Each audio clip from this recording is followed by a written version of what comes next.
around the world and across the ages, this is the Cavern Today. I'm your host Alhon, and wow, what a year we've had. I mean, the release of Riven, we've had new ages in the Cavern, Mysterium, as always, and even teases that the story of the Dunny people isn't quite over yet.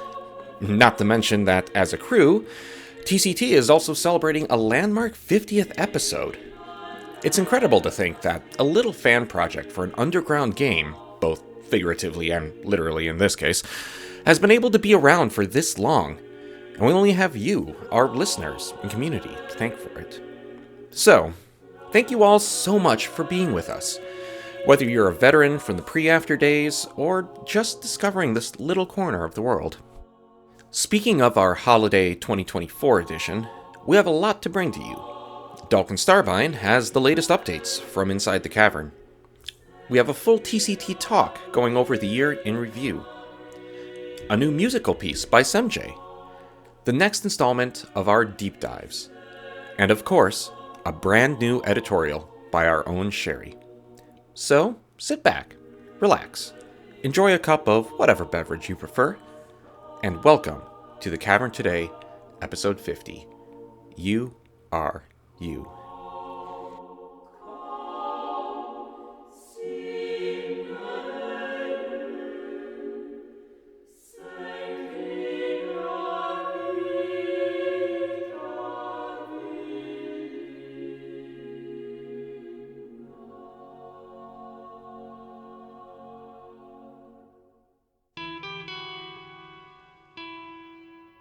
Greetings, citizens. This is Dalken Starbyne bringing you your Winter 2024 edition of TCT News. Topside vendor and supply issues which may have risked impacting the teams currently inspecting the Great Shaft were reportedly resolved recently. Our own Maurus, who looked into the issue, joked that, "I'm sure Zandy will appreciate finally being able to get his hands on a bag of chips that didn't expire sometime in the late 90s. The volunteer restoration team has announced that as of the latest Key Network update, neighborhood scoreboards will now display the neighborhood's top 10 IOHEEC scores, a feature the scoreboards haven't supported since the Great Scream of 2006. Additionally, a major renovation of the Kirel neighborhood was recently completed by the team, repairing power systems and restoring functionality to the fountain, auditorium lighting, and doors to the classroom and private rooms, finally providing public access to these spaces after 2 decades. As previously reported, a diagram has been added to Chizo illustrating which books are currently featured in the central ring. In addition, Serene has now become the first book to be retired from the ring and moved to the shelf to make room for newer books, while Ville and New Messenger's Pub will remain permanent installations on the second floor. A collection of Dunny folk and fairy tales compiled by explorer Aresh Gagal has been made available in Alonin. These tales should make for excellent reading material while relaxing in Alonin's hot springs. Please note the Cavern Today cannot verify whether these have been translated from historical documents or are merely works of historical fiction. Like any good folk story passed down over time, they may indeed be a bit of both. The Guild of Restorers, formerly known as the Third Path, has begun building a new bridge in Highgarden. The Cavern Today advises all explorers to mind the construction and to remember that the scaffolding and barricades are there for your safety. To access the newly renovated bookroom, please use the stairway from the lower level. Finally, on December 5th, Ella Darrington's Explorer's Emporium was opened to the public, with an opening ceremony held in the Chizo Library. Located in an old dwelling in a distant Dunny neighborhood, the Emporium was described as a new shop stocked with essentials and souvenirs for discerning explorers. However, celebration quickly turned to shock and confusion as the ceremony was disrupted by accusations about stolen artifacts. And upon arriving at the Emporium, visitors found that Ms. Darrington was nowhere to be found, and appeared to have fled the scene in a hurry. While some claim these accusations were merely a misunderstanding, others are not convinced, especially since, as of this writing, Ms. Darrington remains missing. But despite Ms. Darrington's absence, The Emporium itself can still be visited via linking book in the Chizoprinav library. That's it for this edition of TCT News. This is Dalken Starbyne for the Cavern Today, signing off. Thanks, Dalken. And now we present... Oh, hey, Unc. What are you up to there? Okay, ladies and gents and implements of destruction. Present! So, I'm working on an epic Riven trailer. Here's what I've got so far. Terra firma has been put in order. The jogging path swept. The people and all the things are in place. It's about as ready as it's going to get. Come on in and see if you can get back out. Okay, I thought she had something there, but that just sort of fell off a cliff. It's a work in progress. Just to clarify, we're pitching that Riven is ready, and it's a trap. We're asking, are you ready to be trapped? Traps aren't immune to explosions, so I am ready. Unc, your script has some good bones, but you know what? We need some punchy ad space friendly language, and some on-point voiceover audio to make this one shine. What do you think? Terra firma has been put in order. The jogging path swept. The people and all the things are in place. It's about as ready as it's gonna get. Come on in and see if you can get back out. You're all just jealous that I got it in one. Let me see what I can do.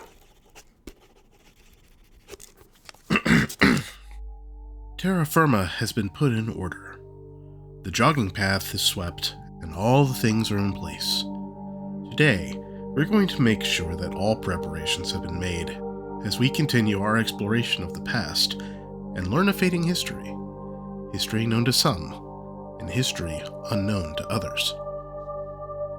Wrong segment. Oh, how about? The lands are primed, the walkways brushed, stuff and things all put away. The countdown timer is primed. You may explode whenever you choose. Unexploding, however, is another matter. That is somehow closer and farther from what we're trying to achieve. I think it should start. The grounds have been prepared. The paths raked. And then it should follow. Everyone and everything is in place. And maybe all is in its final state of readiness. Followed by, you may enter whenever you choose. Yeah, that's it. And finally, leaving, however, is another matter.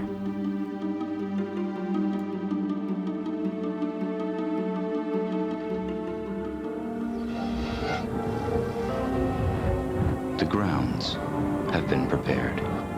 The paths raked. Everyone and everything is in place. All is in its final state of readiness. You may enter whenever you choose.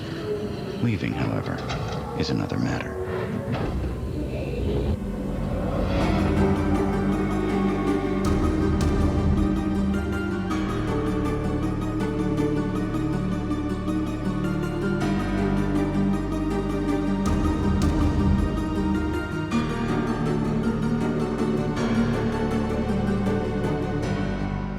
Welcome to TCT Talk, our roundtable chatterbox of the goings-on in Cavern and beyond. With us today are Alhon, Hello.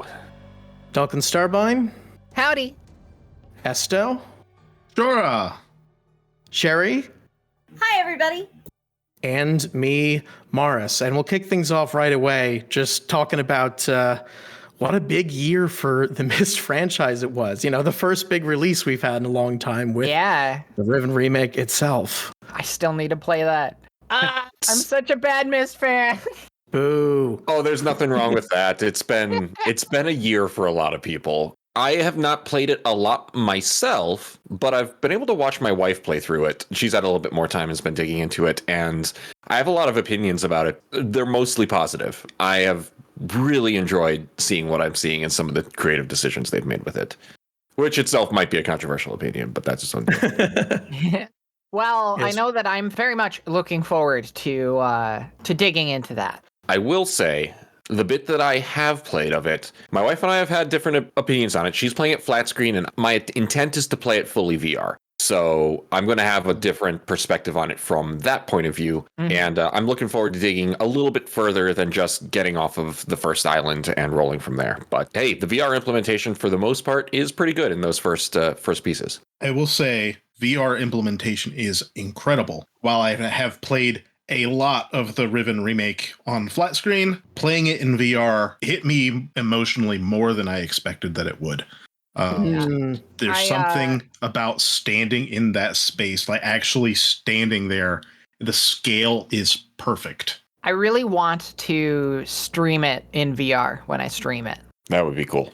My concern has been about Cyan's difficulties getting stuff working in VR, which they have been working on. Like, I seem to recall saying the other day that they finally figured out a fix for the flickering issue in Firmament, which hopefully means that they will be able to implement that fix elsewhere. But I've also heard that in general, the state of VR for Riven right now is mostly fine, aside from maybe that flickering issue in certain specific situations. That's what I've heard. I still haven't gotten around to launching Riven in VR yet. One of these days I'll get around to it, but I know when I tried to do Firmament in VR, it was mostly fine, but what is the ice world again? I can't remember the name of it. Yeah. Oh, yeah. There were places on it where just my headset would just lock up and it just wouldn't do anything. Yeah, I had Just had to sit so there much for a trouble when I was trying to live stream Firmament in VR, and I eventually had to give up on it and just went to Pancake. I find the term pancake still really funny. Pancake supremacy. It works. Meanwhile, the waffle resistance Now, is sitting over here. In full fairness to Cyan, part of my difficulty with that was not their fault. Part of that was because, as it turns out, the case that I have, it was keeping cables from seating properly in the GPU. Oh, yeah, that'll be a problem. So that's why I was having such very difficult to diagnose issues, was because those plugs were out by too much, but by like less than a millimeter. Oh my God. So it was just enough to be a problem and not enough for me to figure out what the problem was until I changed to a new graphics card. And it turns out that the one that I was using was just fine in another computer. And yeah, I just couldn't get because the new one seated, basically was more open, so everything could seat properly. And so that fixed the problem. But there's still there's still flickering issues. There was still just the general, especially that card was not up to the task of doing Firmament in VR. So the card that I have in the machine now is a completely different one, and hopefully will be able to stream Riven in VR, but I don't know for sure that it's going to be up to it. Anyway, I digress. Honestly, what I'm more interested in, I'm very, very interested in playing Riven because it's got new stuff. It's got new stuff, and no one talks about that, but it's got new stuff. And I want to see the new stuff. I talked a lot about it. We talked for like 3 hours about it. Sure, okay. I wasn't here for that talk for obvious reasons. Outside of that, and no, I get it. Part of the reason why no one's talking about it to me is because I'm spoilable. And that's why I want to play it, so that I can talk about it with everybody else. So it's not that nobody's talking about it in general, just nobody's talking about it with me. And that's good. But anyway, so I'm excited to experience more new Myst stuff. And I'm excited about that, but I'm also excited about whatever else Cyan has cooking up. Cyan is definitely cooking something. They've been very active on social media. It's clear that their next project is some kind of big Miss Universe project, but they're being vague as to what the setting is and exactly how it fits into the greater Miss Universe, with an exception, which is that Esto has a theory that was brought to his attention. Right. Yeah. So we know exceedingly little about the upcoming Mist project, but it's probably more proper to call it a Dunniverse project, right? Because it could be whatever.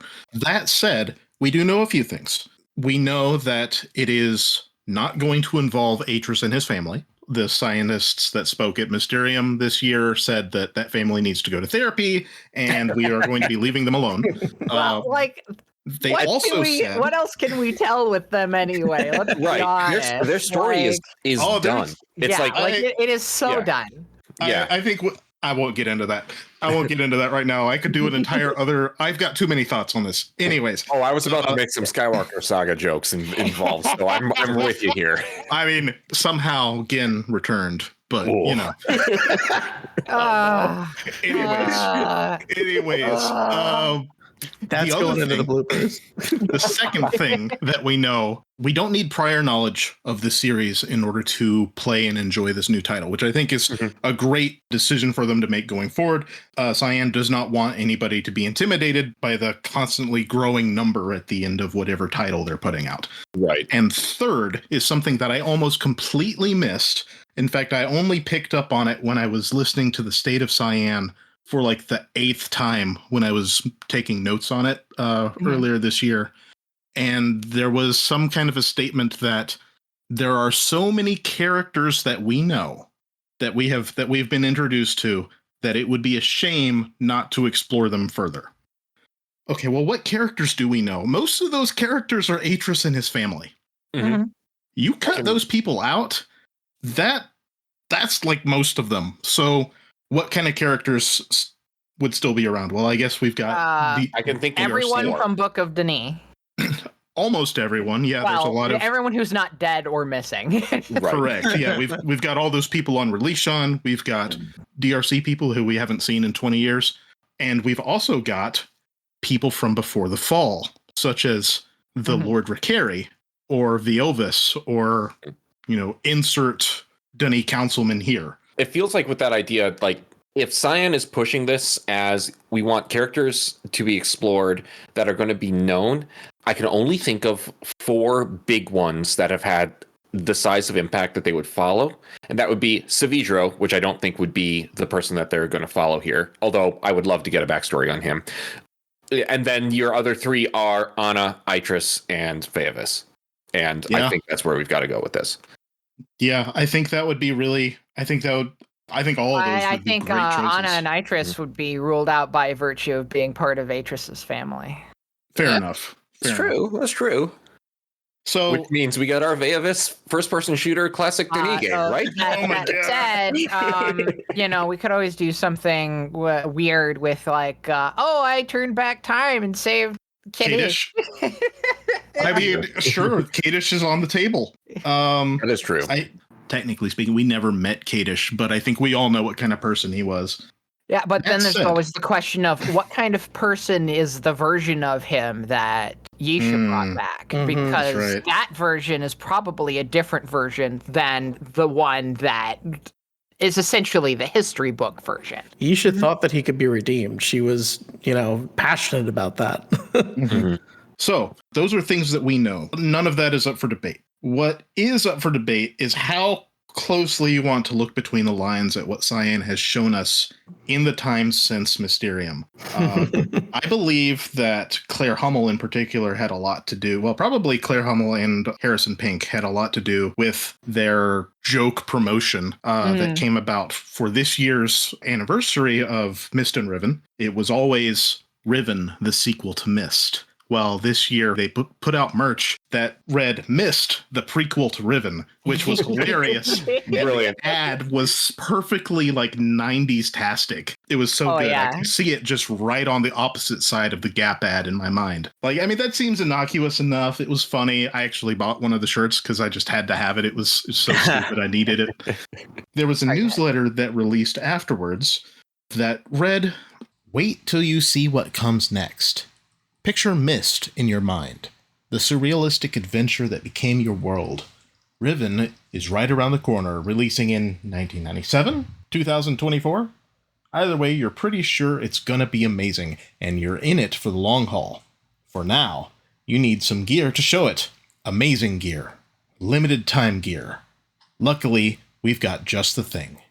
Now, essentially, it talked about the same promotion that was in the ad, right? There's going to be these t-shirts and coffee mugs available. But if you take the first letter of the first few sentences in that ad, it spells out Prefall.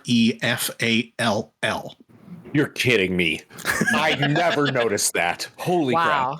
crap. Yeah. And like, okay, this is absolutely tinfoil hat territory. Well, that's part and parcel for us. This is absolutely the kind of thing that Cyan is known for. Mhm. So I think it's a real thing. That, and now look at the t-shirts that we've gotten. The Gende, the Moe t-shirt, and what was the other one? The rock and punk band themed ribbon shirts. Yeah. Maurus, you actually pointed that out.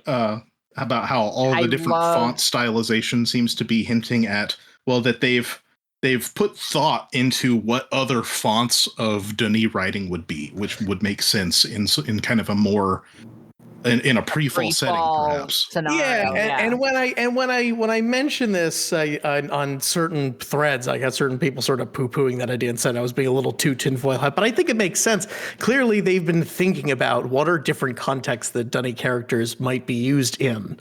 Right? To me, that suggests they're exploring environments where other font types for the Dunny script might be used. I just think it's a reasonable conclusion to put together. And well, here's the thing. Is it really tinfoil hatting if it's in regard to a group of people who we know bury things for us to hide? Like, that is the whole point. Yeah, no, Like, this is 100% on brand for them. And as somebody who picked the absolute worst time of the year 2020 to play my first Deus Ex game and get way too into it, there is no such thing as a coincidence. So my excitement for this went from, they're working on some new, Mist Universe projects to I am in, and I'm looking forward to seeing where we're going with this. well, and being fair and realistic, there is such thing as coincidence. However, Yeah, absolutely. That one is specifically not a coincidence, not the newsletter, the newsletter first letter tease. That can't be. It is very, very unlikely that specifically is a coincidence. I do agree. And my point was really just like, hey, we're a fandom of puzzle solvers. They make puzzles, we find them, we solve them. They make hidden things, we find them, we go, hey, we found the thing. Like, that's part of the fun that we have as a community, right? So, is it really in the spirit of the community to go, you're tinfoil hatting? Like, to be fair, it has been a long time since Cyan has really been able to do something like this. Sure. Ostensibly, right? It's been since 2005 since they've been able to do this. A lot of the people who were in the community and involved with the larger Cyan meta narrative, shall we say it, which is not like Preafter and that kind of thing. Even bigger than that, like Grid or just this greater lore around Cyan that does kind of like incorporate things like Preafter or Edge. Basically, these guys go to Cyan headquarters and they spend the day with scientists and ultimately like find that piece of paper that reveals the word Beletsera, which is a reference to a specific agave plant that grows in New Mexico, which is how people figured out that the cavern was in New Mexico years and years before Uru. There is a history for these things, but most people, I feel like most of the community now has no experience with that kind of expectation that Cyan will do things like that. Well, I think that kind of goes back to a broader topic that we've kind of touched on before. We've definitely talked about it before off the air. Like, a lot of those expectations in general have been lost. Things like, hey, we're just gonna pop into the cavern and start role-playing. Yeah. Like, in character, and just do that without announcing it ahead of time or whatever. That was just a thing that would happen. And it was just understood that, hey, you're in Cavern. That's just how it works. Right. And I mean, there's this talk about in character or out of character, but in Cavern is kind of is Well, kind of in a Cavern- whole separate thing to all of that. Well, it's an extra layer, is what it is. Because in Cavern is the in-character way of saying in character. And that's what we've lost, is the ability to be meta without having to break character. And there are ways to do that, and we can get back to that. And I think it would be a lot of fun to get back to that. I'm looking forward to it. But I digress. I'm thinking that as we continue to sit in this and as Cyan puts out more stuff and people start realizing more, hey, right, puzzles, hype. I'm looking forward to, like, what does it mean? Yes, Sitting in that my space God. of not knowing again. We're having speculative talks again. Like, do you know how long it's been since we've had a talk where we're going like, oh my God, Cyan announced a thing. It really hasn't True, been too. a speculative talk since the Game Tap days, because everything after that has been, they have announced something firm, it has released. And, Right. the Kickstarters were part of that. But that's really been how long it's been since Cyan has been real big on, like, let's actually do some of the old, like, 2000s ARG style things again and really bring that community involvement back. Right. Yeah, I don't remember anything being done during Abduction and Firmament for that. I mean, there were little things here and there, but nothing like this, right? And I think this is Cyan, like, really flexing their muscles again, like getting back into that mind space of figuring out exactly what the player base that they have cultivated craves. And also, Cyan is a fully accepted and fully embraced their role as a niche publisher of indie games, which is awesome. They've always been that. But the words niche publisher of indie games is very different in 2024 compared to, the post-Uru days of 2005, where saying you were an indie game developer meant that you released something on Xbox Live Arcade. It's a very different world now, and they are able to firmly sit in it as kind of the grandfathers of that space. They're the oldest surviving independent game developer, I believe. I think that came out this year. Yep, and that is wild. Both a fascinating and also, like, incredible accolade to them. They've weathered some really, really tough times that would have killed a lot of other companies, and they still pulled it off. So now I think it's a good time for us to transition to the other big release that happened in the in the Myst and Uru canon this year, which is, of course, the one and only update that Moolah got, which is the new autumn update that just dropped a couple of weeks ago, and more specifically, of course, the new Explorer's Emporium from Semjay. Yeah, I actually really enjoyed it. I thought it was fun. I thought it was, it wasn't your average ordinary age. I thought it had just enough challenge and just enough clues. And I think as far as the build goes, I thought it was very congruous with what we have in Cavern now. I enjoyed it. I thought it was fun. And I thought the different colored lights, the coloration, I thought that was really fun. Esto and I were there at the launch. This is one of the few times where, because of the nature of the content in the place itself, the launch of the world itself also intersects with a small story beat, which is cool. That hasn't happened before for an age or location release in Uru before, which is neat. So it's neat sort of watching that all sort of unfold. Anyway. Right, exactly. Yeah, but it was neat watching that all sort of unfold. And it was a little rocky, but for the most part, it was pulled off, which was fun. I've been trying to figure out, like, if there is some way that I can justify Ella Darrington telling everybody that she's a fictional character, because it definitely threw me off. It threw off everybody who was there. Like, I heard Harley react to that, and Harley's like, "What?" Yeah, my understanding is that was supposed to be a DM, and then there's a known bug with the key where that slipped, and then it just sent it out to everybody. So it made it look like she had suddenly broke character, and that wasn't what she was intending to do. She walks into the middle of the room, says, "Hello, everybody. Thank you for coming here. I am a fictional character." What?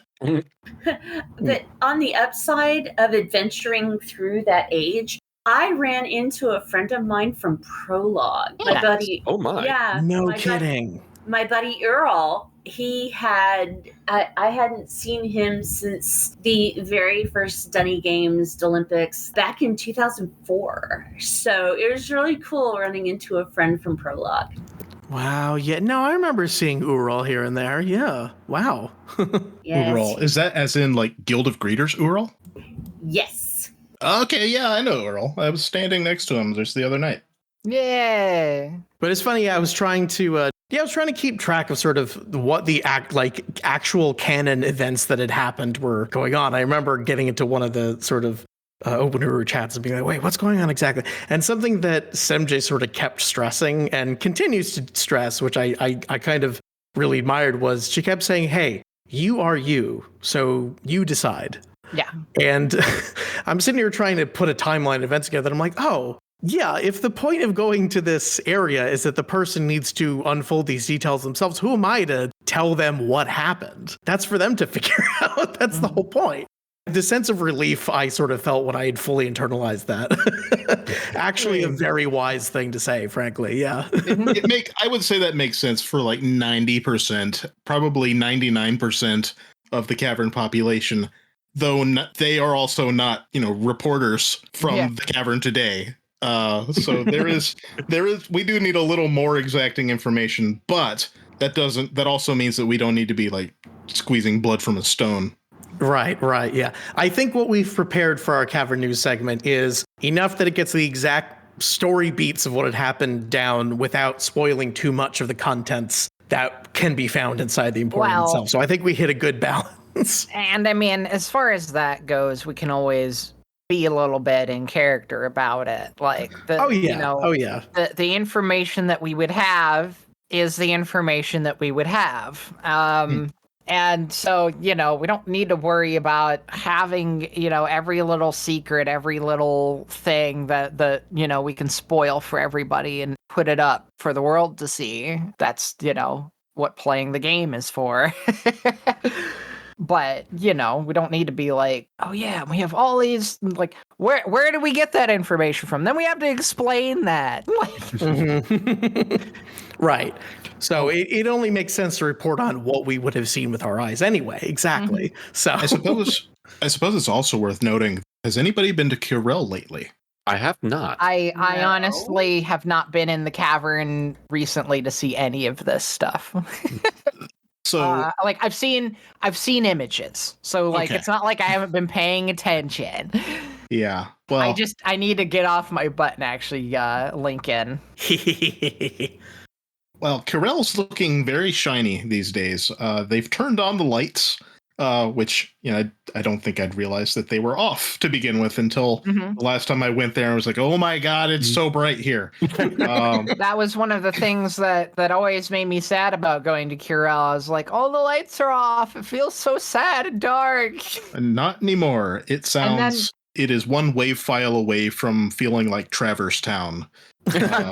Now, I will say that after all of the guild stuff got brought in, because I had seen Curel, in like single player iterations and stuff. Yeah. Or so I had seen Curel, and I knew what it looked like before all of that. So all of that stuff came in, and that did brighten up the space like a lot.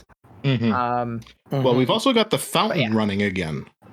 Which is an SDL that can be shut off. In fact, if you load in the new Curel into a test environment, that's still off by default. But I think they thought it would be fun to pump that on, which I think is correct. It gives a little bit more life, Yeah.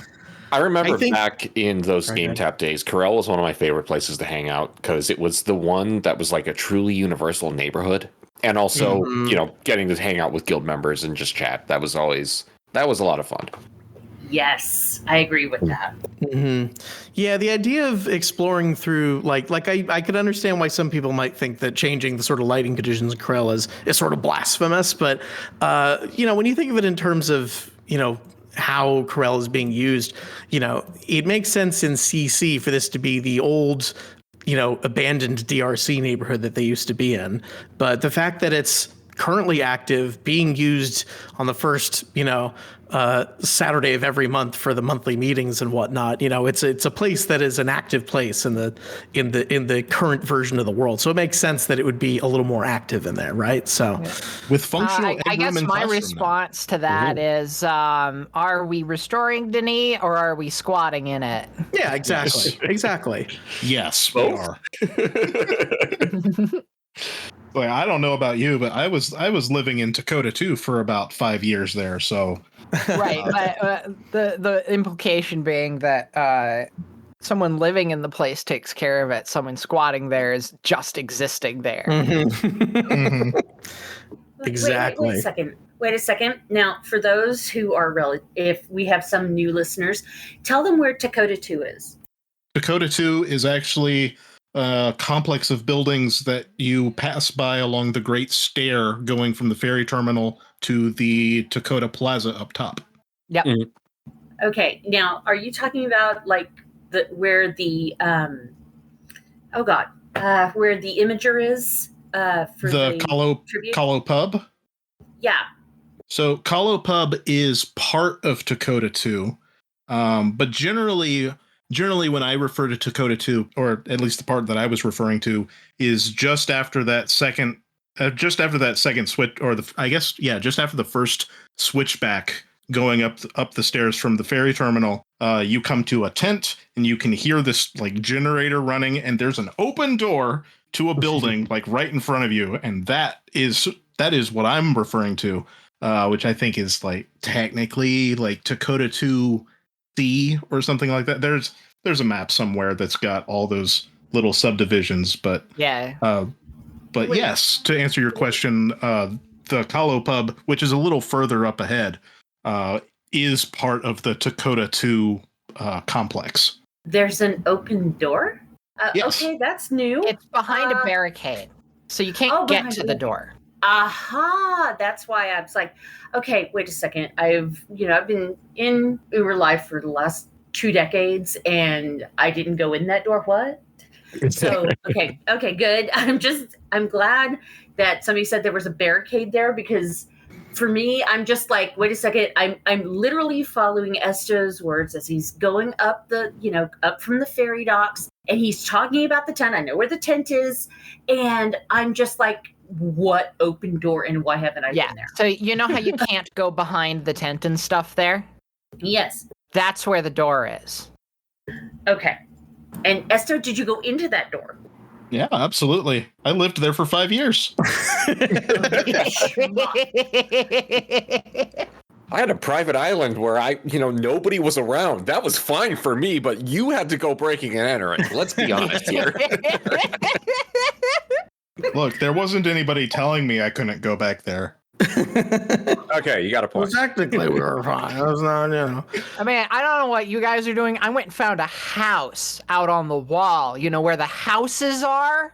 I mean, okay, like there's the big mansion, like the island mansions, and I could have taken one of those, but like everyone who had the same idea is going to be going for one of those. It's just going to be like open season.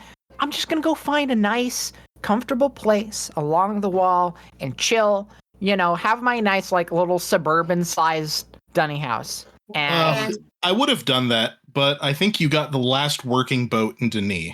Makes sense. Well, you can borrow my boat. It's fine. Or, like, I mean, I didn't even use one of the original Denis boats. I just brought down an inflatable raft and used that. Oh, that's a good idea. Yeah, that was smart. If you say you swam, I'm gonna yell liar.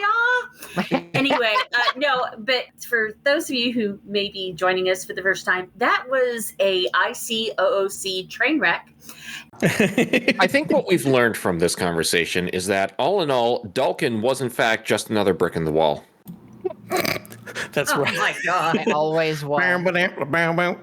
This is why I'm only here once in a while, folks. This is the quality you get. I'm here for it.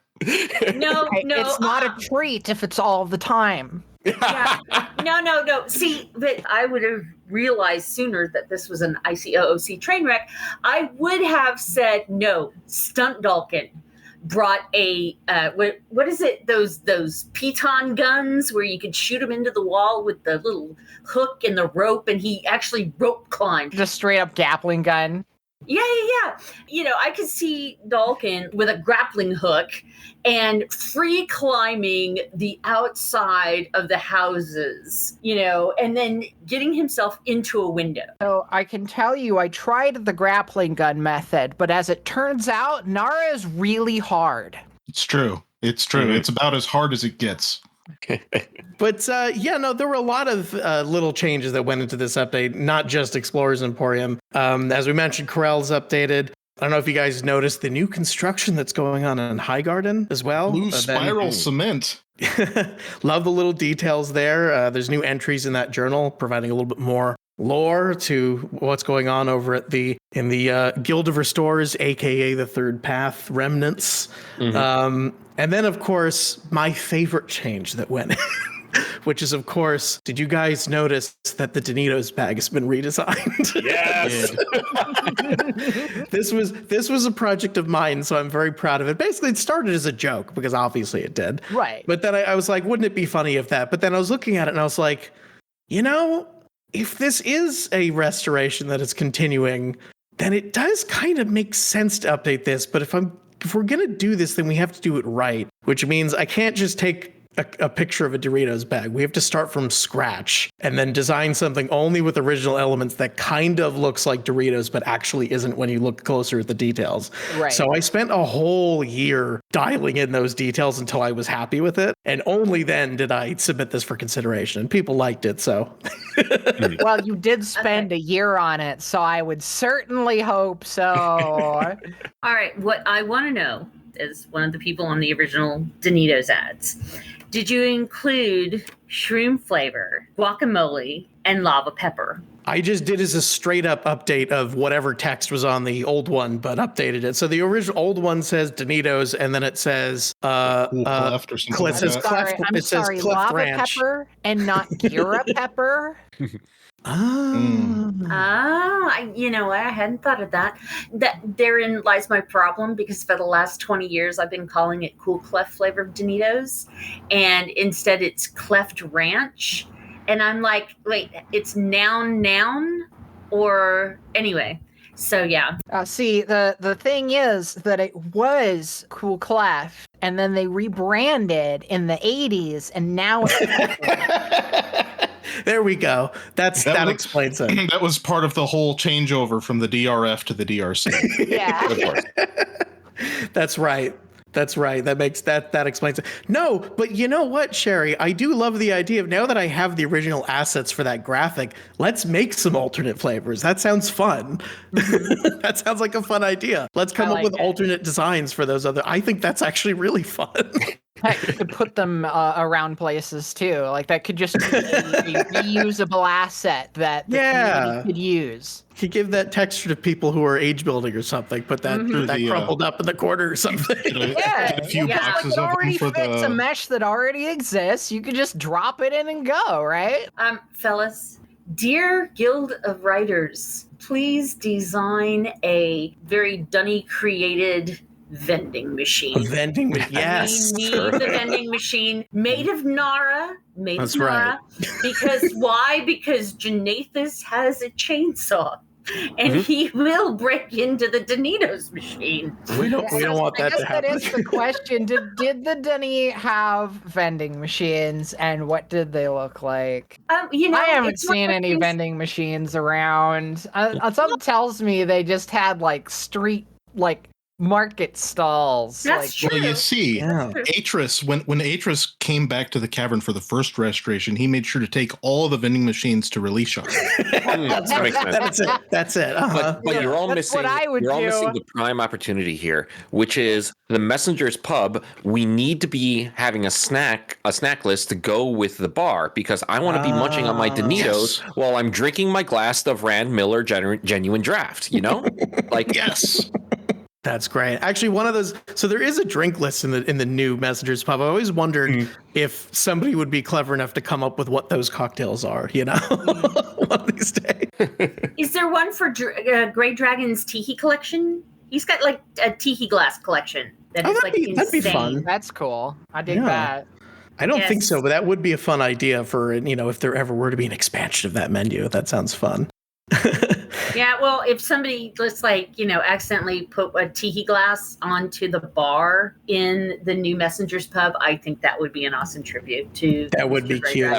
That'd be I nice. have to agree. But yeah, hitting into our last talking point here, which taking inspo from our talk 2 years ago, what other worlds did we experience this year? AKA, what other games or game worlds did we spend time in this year? Well, I've already talked about VR chat. So, VR chat. I've been playing Elden Ring for the first time. Ooh. Yeah, there we go. Including the DLC.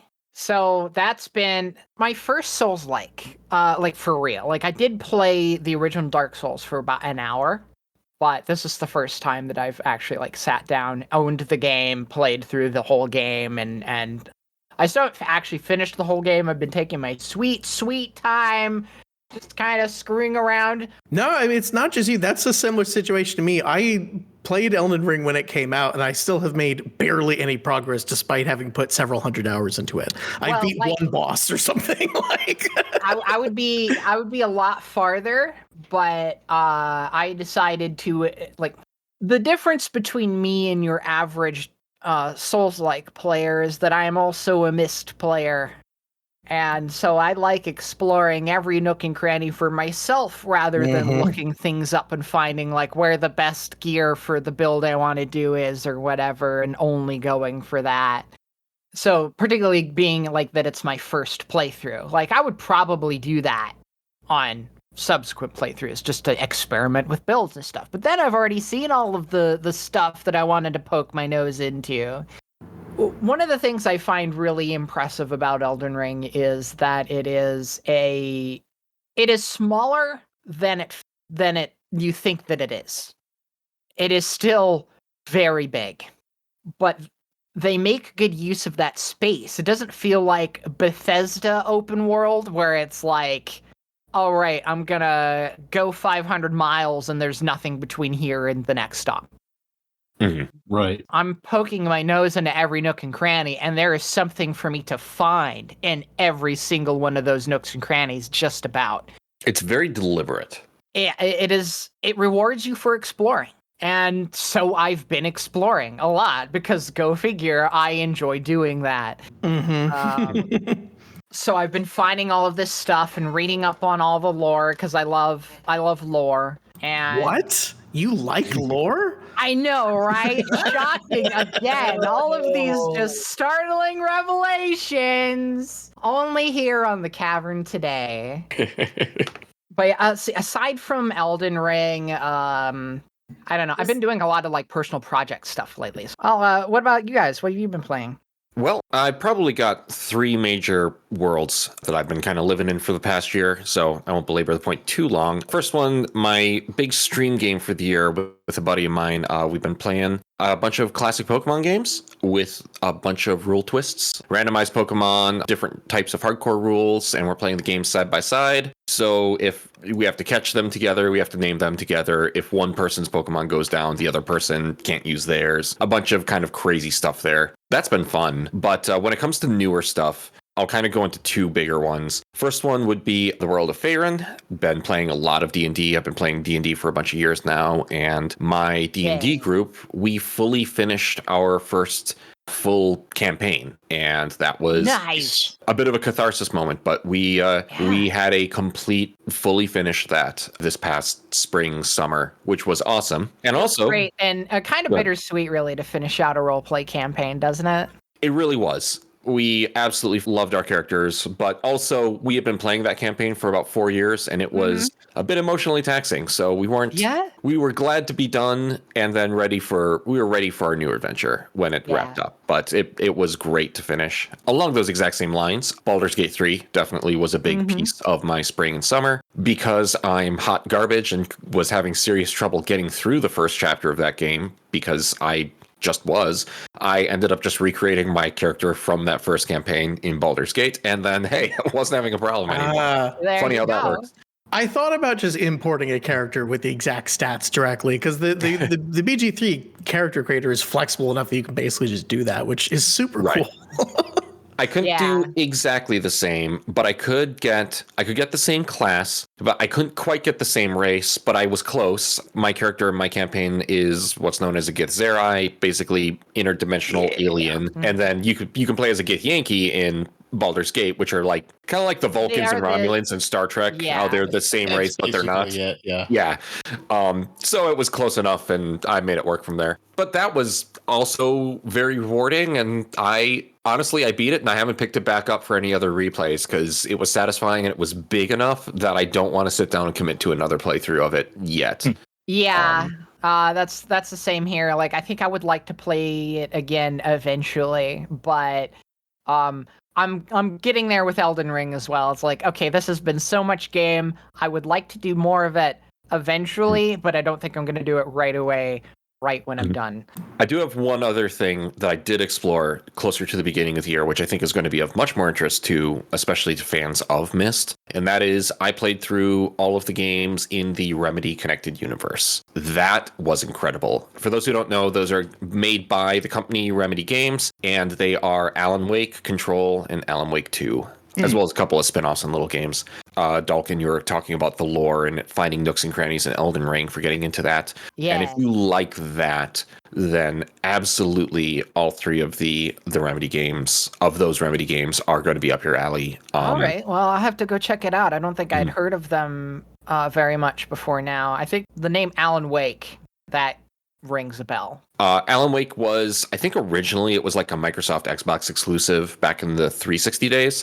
Very story driven and very much a what if a Finnish writer got to write his Stephen King fan fiction and turn it into a video game. Nice. That is absolutely the vibe we're getting with that. It's a lot of fun. That's why I got like Firestarter rekindled vibes from Control. Yes, absolutely. Control is the same universe, but instead of being a bit more of a kind of a little bit of an action game, but much more on the like suspense thriller side, Control is what if the X-Files and the SCP Foundation got crashed together? Also, you have the best force powers ever in a video game. And that sounds wild, but Control has a vibe where you are exploring a single building the entire game that is the purest of 1960s brutalist architecture, inspired by the totally not a spy tower that is in the center of Manhattan, the Bell Telecommunications crossover building. And it's all about, discovering objects of power and all the weird stories about this government agency that is dealing with effectively being a government agency that responds to supernatural phenomenon. Yeah, I love that premise. It is fantastic, and it feels good to play. It is an action third-person shooter, but massive amounts of lore everywhere, and frankly, you're going to miss some big parts of it if you don't read it. And Remedy really likes their live-action cutscenes, so you're going to get that in all of these games. Okay. So you'll recognize a bunch of the actors through the games because they reuse a handful. And then, of course, the magnum opus is Alan Wake 2, which dropped late last year, early this year, and much more on the straight-up horror game. It is some of those same general ideas of it being like a Stephen King story, but much more in the flavor of, say, your Resident Evil kind of games. Two characters you're going back and forth between them to solve a mystery related to what happened at the end of the first Alan Wake game and following up from that, as well as trying to save the family of a FBI detective who is investigating all this and gets wrapped up in it unintentionally. And has one of the most glorious hybrid live action and live action musical segments that you shoot your way through in a video game. It's incredible, and I will not. If you know what I'm talking about, you know what I'm talking about, and if you don't, oh man, you're in for a treat. Yeah, those were my three big ones for this year. Oh, I forgot to mention Helldivers 2 has also been for me lately. Yes, Helldivers is also great. Yes. And as for tabletop, because I forgot that we had that on the table. So I have a regular group. Actually, I have a couple groups that I do regular roleplay with. So I've got right now we're doing a Planescape campaign for one of them. Ooh. And that happens on Thursdays sometimes. And then I've got one that happens on Saturdays. And recently we were playing Ironclaw, which is weirdly one of the more realistic quote-unquote high fantasy settings that I have played, they deal with things like most people are actually illiterate. Actually. Currencies and the conversion thereof. That sort of thing. It gets weird, but yeah. Sorry, I wanted to mention those to you. We're getting now into something called Fabula Ultima, which calls itself a tabletop JRPG. And I can tell you guys more about that later, but suffice to say, it's got a fun vibe. That sounds wild. Yeah. If you liked any of those, like Chrono Trigger or classic, Final Fantasy 6 or even 7, any of those old Final Fantasy games, really, like, it evokes that vibe. Oh, cool. That's really neat. Yeah. Yeah, we'll definitely have to have a tabletop conversation in the near future. Yes. As for me, something unwritten, something. Yeah, something unwritten. As for me, in this year, I've been doing a lot of tabletop as well, though not in Faerun. I've got a number of homebrew campaigns that have been running simultaneously, and they all kind of got rebooted within the last year and a half, kind of, because I have designed my own tabletop system, which has been very time consuming. Yeah, I bet. I tried doing that once. Having played tabletop role-playing games since like 2000 and played a lot of different ones, whether it be like Powered by the Apocalypse or if it has like a D20 Foundation, or played Lancer was one that was a lot of fun. Like I've just found all of these different systems. Some of them will do some things really well, and some of them will do things not so great. And so I've just kind of in the back of my head, I've been thinking, like, what if I took all of these different things that I really like about this system, I put them into here and did this, and that doesn't always work. So then you got to figure out how to make it all work. And now I've got it, and I've got the text, and it's like 257 pages of rules that I'm still ironing out all the kinks out of, but it's working. Nice. It's working. It's beautiful. And I've got one of my groups, like they're currently level 18, and we've tested 18 levels of the system, and it works. And that's so exciting. That said, video games, right? This year, the only thing that I have really touched, the only thing that I think is worth mentioning video game wise, Silent Hill 2 Remake came out this year, and it is beautiful. I love Silent Hill. I love it probably for all of the reasons why a lot of people would find it revolting. But I love the story of Silent Hill 2. It is heartbreaking. It is incredibly psychological. Mm-hmm. But the remake, there are so many little things that have been put in there that actually tie it to the first Silent Hill 2 release. God, that was 20 years ago. And it's just, it makes me want to continue to explore that universe, because that's a feeling I haven't had in a while, particularly with Silent Hill, because after 3, your mileage may vary, and those titles just kept missing the mark more and more and more, to where like people generally just didn't even want to mess with it anymore. But Bloober team, who was in charge of the remake, have really shown that they know what it was. They understand what made Silent Hill 2 tick, and they've done an incredible job at bringing it back to life. Nice. That's fantastic. I've heard great things, and it's on my list of eventually maybe, but I'm really happy to hear that. Sherry, how about you? What have you been getting into this year? I am probably the world's most boring human. I play my WoW. Not true. But I did switch mains this year because every time a World of Warcraft expansion comes out, for good luck, Ian Hazzikostas, he actually sacrifices 10,000 feral druids so that it goes well. Well, it feels like that anyway. But they tanked feral druids, which I am one. I am a cat in a tree, which means I heal part of the time. I'm just a killer cat. And speaking of stray, anyway, but I am a killer cat, and then they just absolutely tanked it. I mean, playing my cat feels like I am just smacking things with pillows. Yeah, I think Ian Hazzikostas has a thing for destroying fun gameplay elements so that things can be more raid more of the time. It's a thing. So I switched over, inspired by my friend Heidi. I switched over to a new Void Elf Warlock, and her name is Wrath. and she's just destroying things. She melts people. I love it. And I leveled up a dwarf hunter, and she's so cute. And her name is Milady, short for humility, which we learn in Cavern. And she's very cute.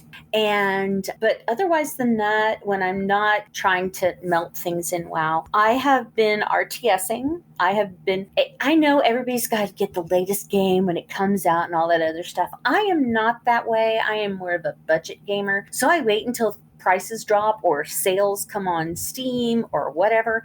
And I finally got Age of Empires 4. So I am in the middle of the 100 Years' War, and the 100 Years' War seems like it's taking forever. And I mean, it feels like it's taken 100 years. I mean, it's not called the 50 Years' War. I keep failing miserably. It's like you don't do the right planning, or you don't, have the right troop or something like that. And I'm just like, and every single time, you lose. Damn it. It's one of those things. And then you go back and you're just like, okay, that just took me an hour to lose. Okay, do I really want to do this again? No. Okay, we'll pick it up again tomorrow. And so, it's not like in WoW where you just have to keep up with the progression. Gee, thanks, Ian. With that, you can pick it up, put it down, and be okay. As far as mobile goes, I have the longest lasting vault in Fallout. I have Fallout Shelter, and so I have my little guys, and so yeah, I've been having fun with Fallout Shelter. But otherwise than that, yeah, between staying in the 100 Years' War, being declawed as a cat, and otherwise, yes, it's been a very depressing year in gaming. I am so glad that you mentioned Fallout, because I was about to come on here and say, yeah, this hasn't really been a big year in gaming for me. I played a couple things, but I forgot, which was the big thing that I sunk my time into earlier this year, is I finally got around to playing New Vegas. After everybody strongly recommended playing it. So I played it the first time. I played like a little bit of it, but I didn't get very far, like 10 years ago or so. So I ignored that save and I just started brand new and played it beginning to end. And I get it. I get why people love this so much. It's so good. The way the storytelling is sort of deftly fed to you over time, depending on what you explore, and the way that I did. I played all the DLC. I loved a lot of the DLC too. I get why people say it's so good, because then I was like, well, now that I'm here, let me pick up Fallout 4 again, see what it felt. And then I picked up Fallout 4 and immediately was like, this is not as interesting or good. I could go on for hours about the differences between the way New Vegas and Fallout 4 handles things, but I'll just isolate it down to just the use of music in the game is very evident of the differences in what the designers of the game wanted to do as far as storytelling. Because you turn on the radio and it's very clear that there was thought putting into the setting. What does this setting sound like? You listen to interviews with that team and they were talking about how we wanted to mix, we wanted like a cowboy vibe because it's the Mojave Desert, but then we also want to have like big lights, big city vibes. With New Vegas, we were trying to figure out how is it going to make sense to combine this together. But then it dawned on us, no, the big peak of like cowboy cinema completely overlapped with like the big height of the Las Vegas glitz and glamour. So actually those two themes are going to totally overlap with each other much more cleanly. And then everything sort of came from there. And you listen to the radio and you get a sense for what this world is, right? Just based on what the vibe is, what the especially since like the Hollywood cowboy, which is what they're trying to evoke. Very different thing from the real cowboy. Exactly. Yeah. Hollywood cowboy is, you think about spaghetti westerns, which of course started in Italian cinema, but of course, it's the same general concept of like the Hollywood idea of a cowboy is already this big, flashy, grandiose concept. So yeah, like it totally makes sense that would mesh together a lot better than you would think. And then by comparison, you turn on the radio in Fallout 4 and what's all the music? It's every single song is a pun about an atom bomb. That's just the joke. And that's the same joke 50 times. Like, that's not as interesting to me. It's more interesting that they found tracks that they felt was painting a landscape of what this world felt like. So just that alone to me illustrates the difference in storytelling between the two, you know what I mean? But yeah, I had forgotten how much time I sunk into that. Yeah, that was my whole first 3 months of the year was just sunk into doing that. And if you've ever played Fallout 3, for example, that kind of illustrate, if you've played Fallout 3 and Fallout 4 and Fallout New Vegas, then you kind of get a better idea of what elements came from like the original part of the series, what elements came from Obsidian and like that approach to game design. And because obviously New Vegas came after 3, but like, you know, it's a weird situation there. But anyways, in like 3 and 4, you know, stuff like you're talking about, like almost all the songs are atomic bombs and stuff. In Fallout 3 and 4, the super mutants are just, they're not much more than just kind of cartoon orcs. Like they're just big goofy bad guys to shoot and move on. Whereas like in New Vegas or 1 and 2, you look at the situation of the super mutants and they're just as much victims of the apocalypse as everybody else. Probably, arguably more so, actually.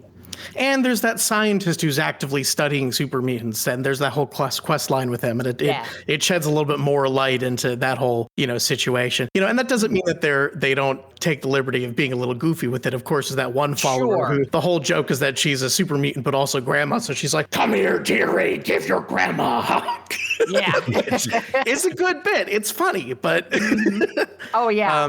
And then the other thing I sunk a lot of time to this year is, of course, finally they did the remake of Sam and Max Beyond Time and Space, and I never got around to playing that the first time when it came out. So I finally got a chance to finish season 2 and then play season 3. And man, I didn't have a chance to really talk about that before, so I'll take just a minute or so just to get into that now. But as somebody who's experiencing that like 10 years late, man, I can't believe, like, season 2 very much feels like a continuation of season 1, but Beyond Time and Space, I'm really amazed that they were able to say, okay, what worked about season 1 and 2? It feels like a sequel to seasons 1 and 2. It feels like a whole different game. It feels like they took everything that worked and then say, okay, how can we evolve the storytelling? How can we evolve the way the camera works, the gameplay, the way that we're getting into it? And it's just, I really, really admire the risks that they took with that. It was so interesting. Nice. And as a grand finale, it sort of plays out really, I had so much fun with that. I just love a Sam and Max so much. And I hope now that Skunk Ape studio, I hope now that they have the rights to that maybe they'll do something more with them. I don't know. But,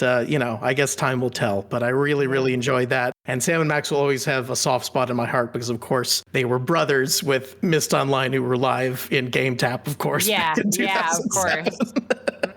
Excuse me, it's pronounced Skunkape. Sam and Max, yeah, season 3 is so good in terms of, like, mechanics are different, storylines are improved. Every little bit that they learned from the mistakes of 1 and 2, they fixed in 3. And it's not that 1 and 2 are bad. In fact, they're great. They're just, you can tell they were still figuring out their feel for it. Right. And it's, yeah. Can't recommend it enough.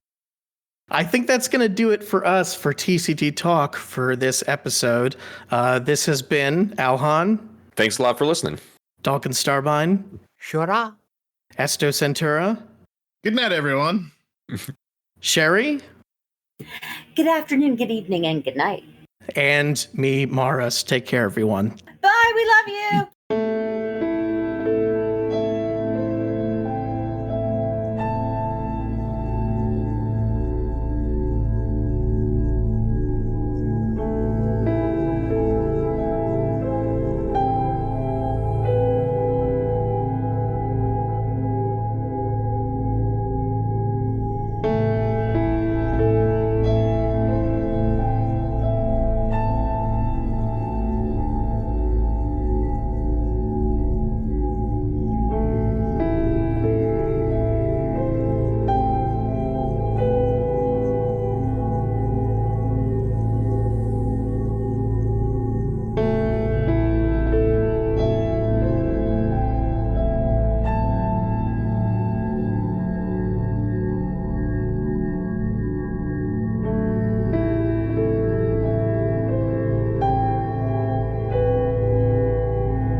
That was the Explorer's Emporium suite, produced by Semjay for her new cavern location of the same name, using loops from Producer Planet. But we don't just have Semjay's music for you today. In honor of this new opening, we also thought now would be a perfect opportunity to invite Semjay onto the show to tell us a little more about her work, the Emporium, and more. So, without further ado, this is Maurus, and today I'm joined by community Agebuilder Semjay, whose new cavern location, the Explorer's Emporium, went live on Moolah earlier this month. Semjay, welcome to the program. Hello, thank you for having me. Now, you recently sat down for an interview with Clady Song during this month's All Guilds meeting, so I'll try my best not to retread any of that ground. But to start us off, I want to focus specifically on Ella Darrington, the character. Now, the Emporium originally went live in 2019 on the Guild of Writers forums, has been on Deep Island for quite a while now, so it's fair to say you've been playing with the story of this sort of rogue archaeologist, Ella Darrington, for quite some time now. Tell us a little bit about what influenced the creation of that character and how you incorporated that into the setting, or was the reverse more true, etc.? Well, they sort of evolved together. I was hanging out in the cavern and people were complaining that there weren't any shops there. And I know people like to buy merchandise, and I thought it would be quite good to create something to do with that. So the Emporium needed an owner, and I just thought of her exploring the cavern and collecting items washed up on the shore, or things found in the abandoned dwellings, and then selling them to the explorers. And then I thought, well, some people might not be happy about that. And that's kind of how the rogue element crept in. Right, yeah. Now, I think an interesting difference between the original version of the Emporium, which you can still see on Deep Island to this day, and the new version, which has been sort of redone for Moolah, are among other things, differences in sort of how the story is conveyed. Like, for example, in the original version, you're sort of clearing through cobwebs and stuff as you progress, turning the lights on, which sort of seems to suggest that all these events happened sort of quite a while ago, and now you're sort of putting the pieces together after the fact. While in this new version, the events are largely the same, but they've essentially just happened, or even more specifically, if you happen to be one of the people who visited right after the launch, is implied to have literally just happened, at least her escape. Now, with that in mind, you've spoken before to the difficulties of adapting this specifically for multiplayers, but what are some other considerations like that you had to make while adapting this to Moolah? There's a big difference between sort of the environment of Deep Island and Moolah, in that there's no sort of launch or start. In Moolah, I knew there would be an opening event, and it's sort of a more immediate thing. And to get a better chase effect, there wouldn't be cobwebs or things like that blocking the way. In Deep Island, you'd arrive and things, as you said, had happened a long time ago. But I think for Moolah, as I said, it's more immediate. Mm-hmm. Now, on a related note, I have noticed over time that you tend to sort of not be afraid to strip away sort of extraneous details if it means making sure the gameplay and story elements are conveyed a little bit more efficiently to the player. And, you know, as somebody who does creative stuff, I can imagine how that could be a difficult process, but it seems like something you engage with not just willingly, but head on. So I was wondering if you could speak a little bit to that challenge when sort of building an age. Well, I mean, the gameplay and the player experience is the most important thing. So there will have to be certain sacrifices along the way. And things like the cobwebs and the lights turning on and off, they didn't really fit anymore. So I was quite happy to cut those out.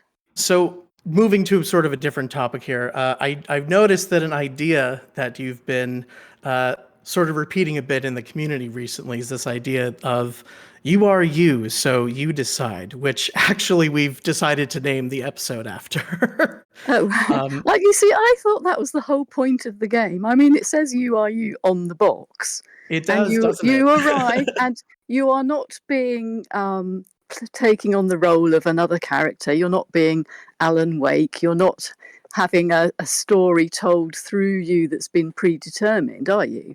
You come and you set up your own avatar and you make it look like you are, and you go through and you bring your experiences from elsewhere to the game. and make it your own. So I thought that was the whole point of Uru. I think that's a pretty correct assessment.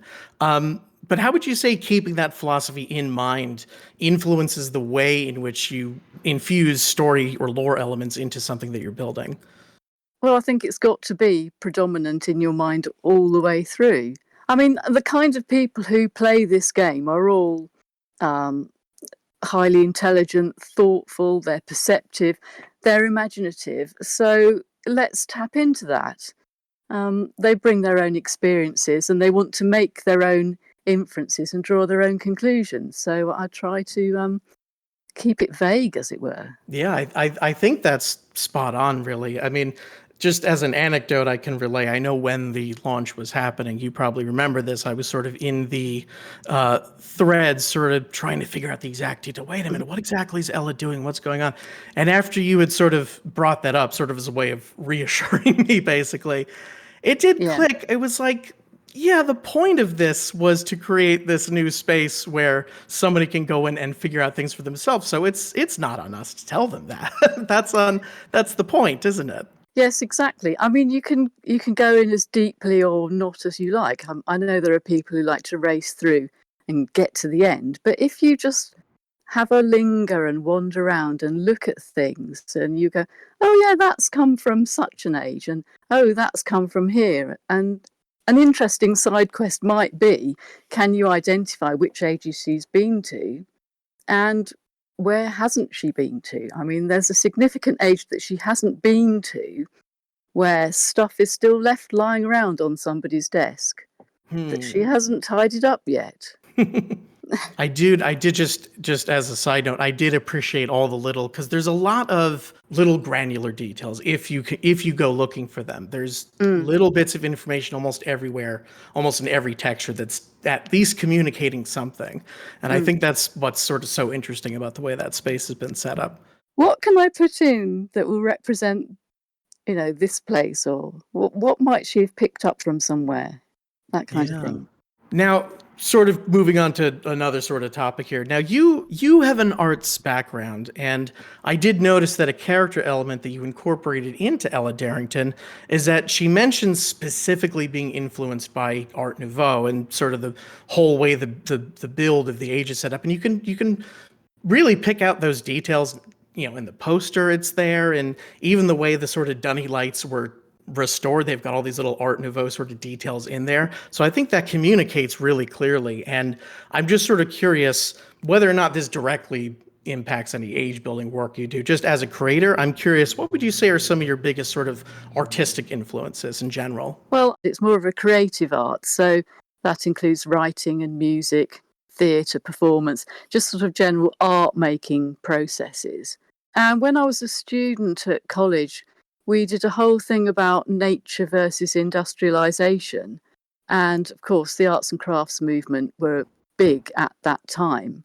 And it's just influenced me since then. And it's really my favorite sort of movement in the art world. And it just seems to fit in with the dunny architecture. It's what it might have evolved into had it given, a couple of 100 years more time to evolve. I don't know, but I like it, and it will be a feature of my ages everywhere, I think. Yeah, no, that sounds like that makes a lot of sense to me. Yeah. Now, I believe, if I'm correct, you started creating ages in 2015. Is that correct? Yes, about then. Yes. Mm-hmm. I'm just curious because it is, I guess, now almost a decade ago, but in the grand scheme of things does seem, it feels like 2015 was almost yesterday. And yet you've managed to make history as being the first person to have gotten one of the original Cyan concepts restored and put on the official server, which is a big accolade, quite frankly. It is. It's amazing, isn't it? Yeah, it certainly is. So a question I wanted to ask you is, what do you think inspired you to take that leap of faith from working on sort of custom design ages to sort of saying, you know what, I'm going to take on that challenge. I'm going to take on an unfinished Cyan age. I think it was arrogance or foolishness or something like that. The intangibles were released, weren't they? And everybody got really excited. And the list went round, and you had to sign your name up against which ages you thought you were going to do. And when I got to the list, there weren't any ages left. So I thought, oh, well, I'll just have a look. And so I loaded them into my test stage and had a wander around. And some of them are amazing and some of them are ridiculous. But this little Calamee, just as soon as I linked in, there was something about it that was really nice. Even though it was just blue and yellow plastic at the time, it just felt, I don't know, cozy. And I thought I could do something with this.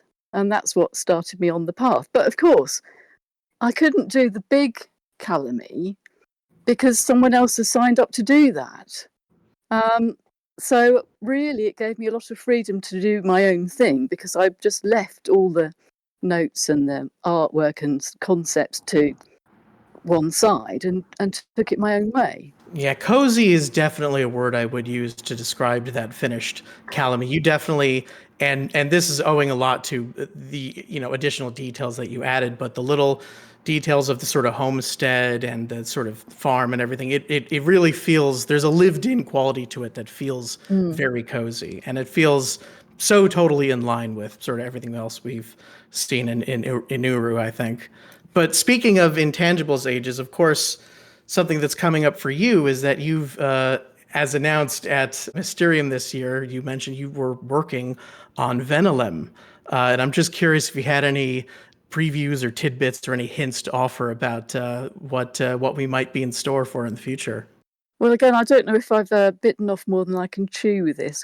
But yeah, I mean, what you saw at Mysterium is pretty much how it's going to be.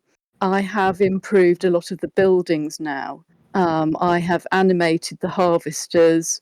I have animated the tug so you can drive that around, which will be kind of fun. But I have to say there's not going to be any swimming or any diving because I can't do that. And the water would be too cold anyway. I need to thank all the people who've actually helped me working on this because I've not done it all myself. I've learnt everything I know from the Guild of Writers and the lovely people at Open Uru. So they have really given me lots of help and encouragement.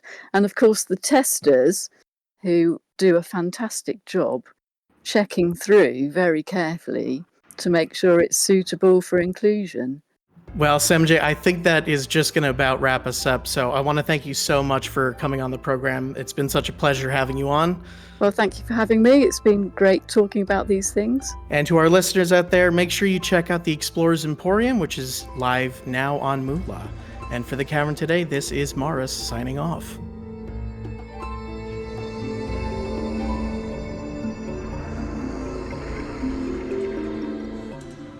Thanks, Maurus, for that fantastic discussion. And now we turn to Esto, bringing us a special installment of Deep Dive, featuring the conclusion of the Preafter saga.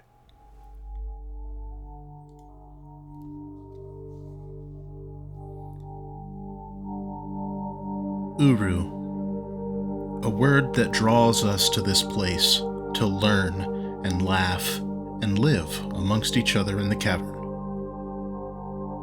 Our shared journey is one of many that reach back over 20 years. We have learned of Xandy and the DRC, but Preafter still remains a mystery. Today, we are going to conclude our exploration of the past and learn a fading history. History known to some, and history unknown to others. I am Esto, and this is Deep Dive.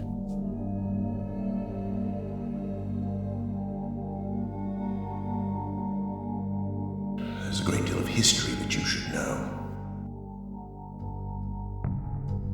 On November 1st, 2002, the now seasoned community of The Gathered was given a new puzzle. Xandy had placed the 5-digit number 93748 on his website with the following instruction. Unique group proofs are required. There was much speculation as to what these numbers could mean. Meanwhile, on the DRC forums, the council openly speculated on exactly what Xandy's goals were, and whether he would be able to accomplish them.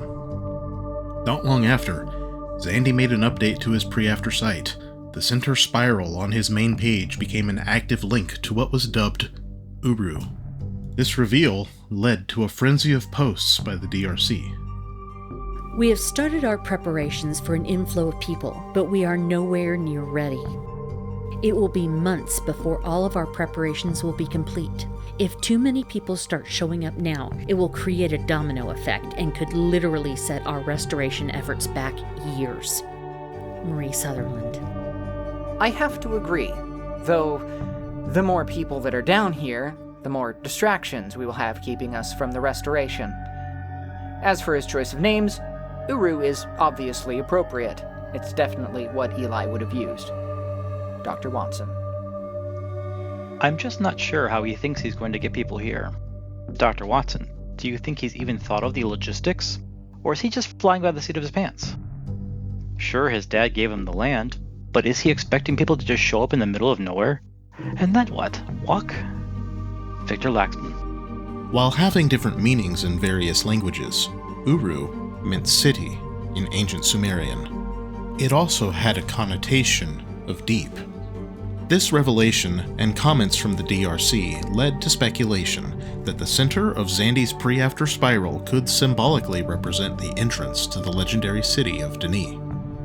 After a few days, Xandy left a clue in the source code of his page. It was a 3-item list with the words books and CDs in the first and second spaces. The final item was a mystery, though this was enough to get the gathered searching for movies as a logical next step, seeing as the 93748 number correlated to the Internet Movie Database catalog number for the 1987 film Planes, Trains, and Automobiles. Proofs were submitted, but by the end of the week, Xandy left the message. Mailbox nearly empty. Feel free to exhaust your options. After several more attempts, it was discovered that a group of 4 people was part of the formula required to complete each proof. Xandy encouraged the gathered with a simple message, NXN. It was believed that this represented 4x4, meaning that 4 groups of 4 people would be required to complete each proof before the full code could be cracked. After the 4th proof was submitted, Xandy returned a message. I know you, don't I? 4. The quote was from the film Planes, Trains, and Automobiles. However, the meaning of the number remained elusive. As more films were resolved and paired with their respective quotes, the solution to the puzzle was found. The 5-digit numbers each referred to movies which needed to be confirmed via a set of 4 proofs of 4 people. Next, upon submitting the proofs, a quote from that movie would be provided with a number. Go to the chapter of the film with the quote and resolve the chapter title. Use the number provided with the quote to find the correct letter from the chapter title. In the case of Planes, Trains, and Automobiles, the quote, I know you, don't I, could be found in the 3rd chapter of the film titled Blabbermouth. Finally, the number 4 corresponded with the 4th letter of this chapter title, the letter B. Applying this process to a slew of films, from Zoolander and The Matrix to Galaxy Quest and The Princess Bride, revealed a message as well as a set of numbers. Be ready for a hike. 362847-282-15725. Initially, it was believed that these numbers pointed to a location in Bluff City, Tennessee. However, Xandy was quick to step in. Bluff City. Don't go there. It's closer than you might think. Use the number at the site. Rather than pointing the gathered at Bluff City, the number was meant to be used at the Preafter site. Plugging it into the URL, the next step emerged. The clue read, before and after, with the words Washington and Berlin flanking 6 dashes that seemed to signify a missing word. There was speculation that the missing word was Irving. Shortly after, a second clue appeared, this one featuring the words nation and place flanking 4 dashes. The word park seemed to be a perfect fit. A third clue appeared, featuring the words new and falcon, surrounding 10 dashes. It wasn't long before the word millennium was agreed upon. With the completion of the 3-word puzzles, Zandy rewarded the gathered with the date 11/30/2002, and the time 2 p.m., along with the message, "Be at the fountain." With the words of this puzzle and date provided, it was determined that they were to travel to Millennium Park in Irving, Texas. At long last, Zandy met with the gathered in person, where he told them, "The next stage is in your face," and provided a set of coordinates in 3618.860 west 10800.967. With the discovery of the 4th spiral in San Juan County, New Mexico, the 4th journey was finally complete. A few days later, Marie Sutherland shared that she had encountered 5 explorers in the cavern who had not gone through the DRC approval process. She postulated that they were from Zandy's group. One other bizarre thing. They all have an odd linking book with them, and I have seen one. It is a bit narrower than most linking books I've seen. It's leather-bound. There is a decorative symbol on the cover. I think I've seen a similar symbol in Netterchemo. Marie Sutherland. They each have a linking book?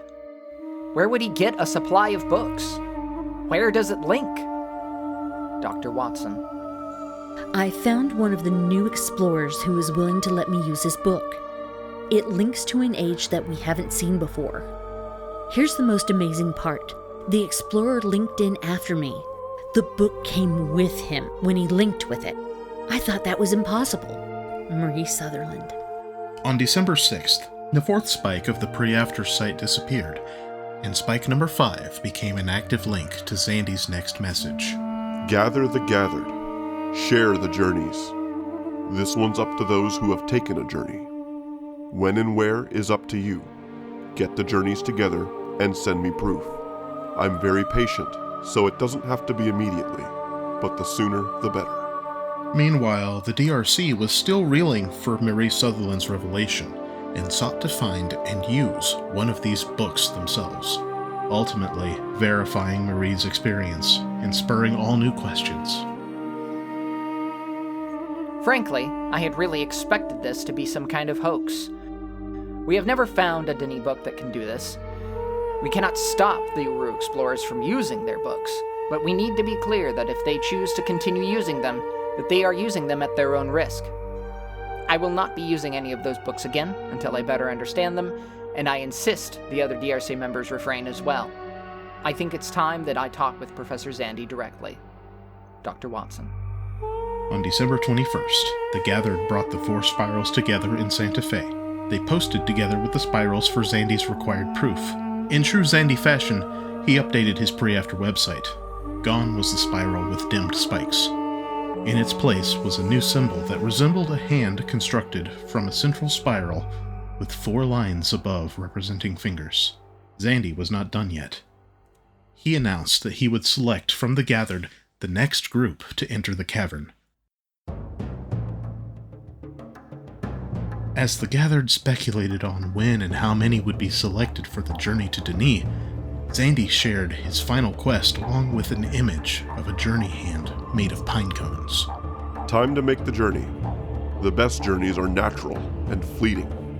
Public places are a bonus. Bigger is better. No graffiti or other vandalism."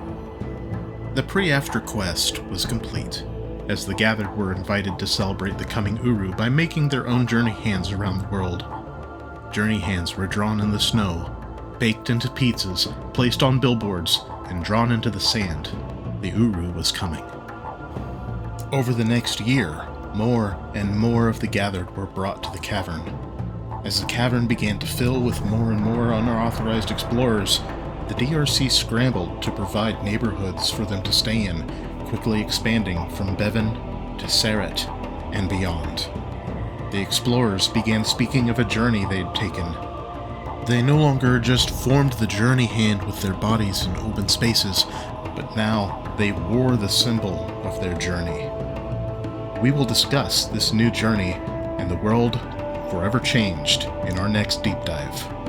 Until then, this has been Esto for the Cavern Today, signing off.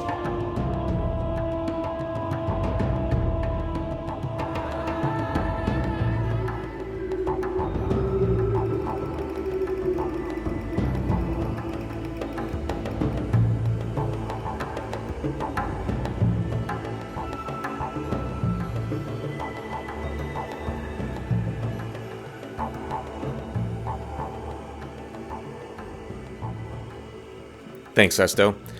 And now, featuring the wit and witticisms you know and love, here's Sherry with a few thoughts.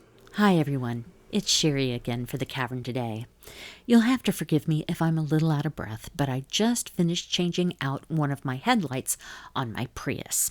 Now, before you start eye-rolling or having an opinion, my car is almost 20 years old. Actually, I got it around the same time that I started at the Cavern Today. And by the way, for Prius owners, I did change out my left headlight and I didn't remove the bumper. For those of you who are like, what? Removing the bumper? Trust me, it's complicated. Look it up. Anyway, but after I managed to do what seemed like the impossible, and I did it, so proud, I opened up my Facebook page and posted photos with the caption that read, one headlight bulb, $25. A pair of nitrile gloves found in the garage, $0. Changing my own headlight, thanks to spatial problem-solving skills honed in the Dunnyverse, priceless. Dunny, it's the only place I want to be. It reminded me of the very first time I was on TCT. Remember, it was podcast 22, titled For the People, and it was back in January 2007. As one of my first contributions to TCT, I wrote the Ettercard ad, featuring hiking boots, a backpack, dried foods, maps, and an honorary bottle of Pepsi. And it was all read by a 33-year-old me. Today, the 53-year-old me is saying that the Dunnyverse is still the only place I want to be, but I'm sure that the Ettercard is still being taken by shopkeepers all over Dunny. But who knows? Ask at the new Explorers Emporium. Well, that's if you can find someone who works there. But as I listened to podcast 22, I got to hear the parable of the ant and the boulder once again. I laughed. That was my very first TJMOC.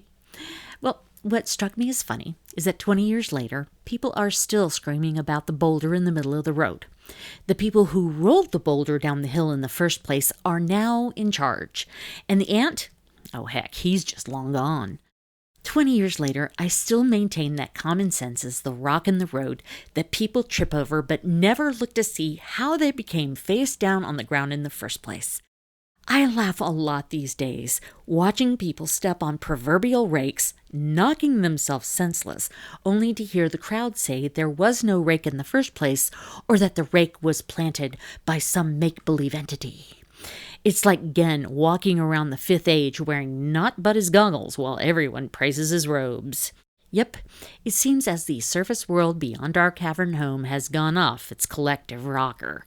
It cheers the ignorant, punishes the intelligent, and persecutes the different. And let me tell you, it breaks my heart. But, as usual, Cavern gives me hope. The thing I love about Cavern and the Dunnyverse is that no matter where I go, no matter what I do, Cavern goes everywhere with me because I carry it in my heart. It's a place where it doesn't matter what you look like, what gender you are, where you live, or what your surface politics are. We, the citizens of the Cavern and the greater Cyaniverse, are a community of ethical problem solvers. Let me say that again. Ethical problem solvers. We do the right thing, even if it hurts. As I am fond of saying to anyone that will listen, we're problem solvers, not drama makers, so get out of the way and let us solve some problems. After Cavern closed in 2004, what did we do? We got back up and solved the problem of being separated. We repurposed our Cavern home to create our own events and content. After Cavern closed again in 2008, what did we do? We started writing our own ages. Our community solves problems. Say it with me. We are ethical problem solvers. We don't follow along. We use our heads and work for the greater good. We're proactive.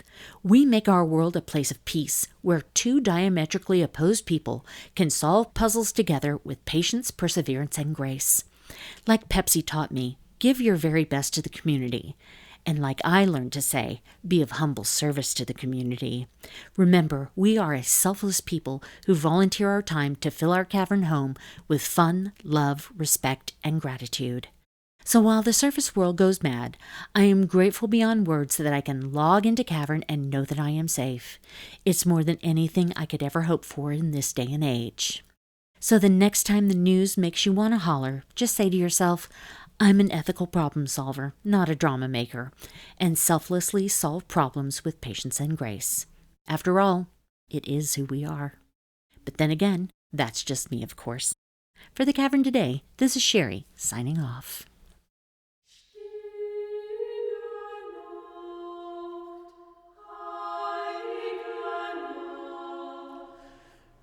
And with that, we come to the end of our holiday podcast, The Cavern Today, episode 50, You Are You. I wanted to just say thank you again, everyone who's been with us on this long and winding road. TCT wouldn't be what it is today without the supporters, listeners, and staffers who have been with us over all the years. And while this 50th cast comes to a close, there's a different number that we'll be getting excited about going into the new year. The number 20. This episode of The Cavern Today contains trademarks and/or copyrighted works of Cyan Incorporated. All rights reserved by Cyan. The Cavern Today is not an official Cyan product and is not endorsed by Cyan. The Cavern Today is a Guild of Messengers affiliate. For more information and Cavern news, please visit guildofmessengers.org. This is Angel coming to you from the forests and snow-covered mountains of New England to wish you a very happy holiday season, and to say I hope the coming year is a good one for you and the people close to your heart. Hey everyone, this is Bert from the sparkling city of Brussels in Belgium, and I wish you all a very Merry Christmas and a Happy New Year. Howdy folks, this is Dalken Starbyne wishing you the warmest greetings this holiday season. This is Esto from North Carolina, wishing everyone in the Cavern a very Merry Christmas and a Happy New Year. Hi, this is Janathus from Lansing, Michigan, in the United States of America, for the Cavern Today, wishing you a happy holiday season. Hi folks, this is Maurus from New York City, wishing all of our listeners a merry and bright holiday season and a very happy new year. G'day, this is Nareem from Sydney, Australia. I, along with my family, friends, and neighbouring populations of highly lethal wildlife, would like to wish you a Merry Christmas and a Happy New Year. From the Mojave Desert, also known as Las Vegas, Nevada, this is Sherry wishing you a very happy holiday. This is Vid from Portland, Oregon, wishing you a happy holidays and a happy new year from the Cavern Today. And this is Alhon, wishing you and your family a very Merry Christmas, a happy holidays, and a blessed new year. Stay warm if you're from the north, stay cool if you're from the south, and remember, there's always a cavern to call home. For the Cavern Today, we're signing off.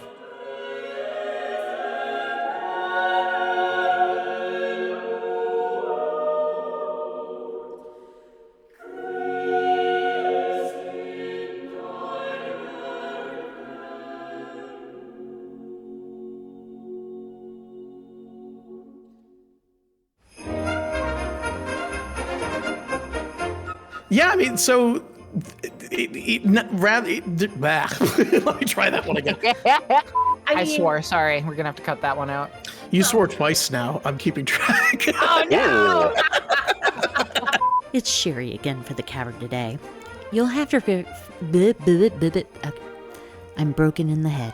Okay, here we go again. I think it's probably time, just looking at the clock here, for us to move on to our final talking point. Rambling on about Dunny vending machines. Listen. What do you mean rambling? This is high quality conversation topics. Serious business. Absolutely. This is the Cavern Today branded content right here. That's right. Vending machines. You know what you're getting if you're a fan. You know. So I lost my recording. Oh. Well, I better save this guy now then. For those who don't know what the GOG is, it is the Guild of Readers. GOG. Not good old games. Different GOG. An older Both GOG. great, though. Yeah, predates the other one. Yeah. The OG GOG. You know, because we just need to throw more O's and G's in there. That'll make it clear. The Emporium was described as a new shop stocked with essentials and souvenirs for discerning